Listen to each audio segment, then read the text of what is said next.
মিনিয়াপোলিসের ৩৭ বছর বয়সী intensive care nurse Alex Jeffrey প্রেটিকে ফেডারেল বর্ডার পেট্রোল এজেন্ট গুলি করে হত্যা করেছে। এটি ওই শহরের এই মাসে দ্বিতীয় ফেডারেল শুটিংয়ের ঘটনা। স্থানীয় বাসিন্দা ও কর্মকর্তারা এই ঘটনায় ক্ষোভ প্রকাশ করেছেন। ফেডারেল কর্মকর্তারা দাবি করেছেন এজেন্ট নিজের জীবন এবং সহকর্মীদের সুরক্ষার জন্য গুলি চালিয়েছে। তবে অন্তত 4টি বাইস্ট্যান্ডার ভিডিও প্রশাসনের বর্ণনার সঙ্গে মেলে না। ভিডিওতে দেখা গেছে প্রেটি তার ফোন ধরছিলেন, বন্দুক ধারণ করেননি।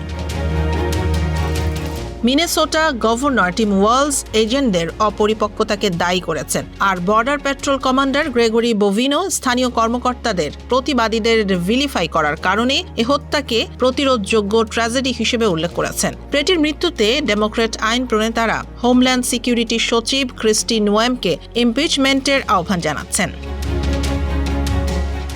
WNBA তারকা ব্রিয়ানা স্টুয়ার্ট সহ অন্যান্য খেলোয়াড়রা সামাজিক মাধ্যমে অ্যাবলিশ আইস পোস্ট করে সমর্থন জানিয়েছেন। প্রাক্তন সহকর্মীরা প্রেটিকে দায়িত্বশীল ও মানবিক হিসেবে স্মরণ করেছেন। তিনি মিনেসোটার ভেটারান্স হাসপাতালের নার্স হিসেবে কাজ করতেন এবং সামাজিক ন্যায় প্রতিষ্ঠার জন্য প্রতিবাদে অংশ নিয়েছিলেন।